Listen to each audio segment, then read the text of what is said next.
Hi everyone, I found some great independent problem solving activities that are available for every grade level in each unit. So there's two per unit, and how you find them is you go into your teacher edition, select menu from the top left side of the screen, go to the resource section. From there you will see the entire unit. Make sure that you're in the unit organizer, which is the second drop-down menu.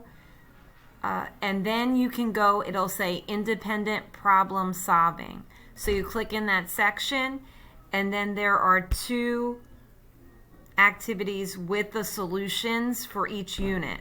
So I recommend also going back to the units that you've already completed.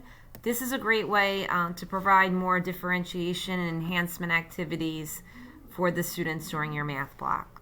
Let me know if you have any questions. Thanks.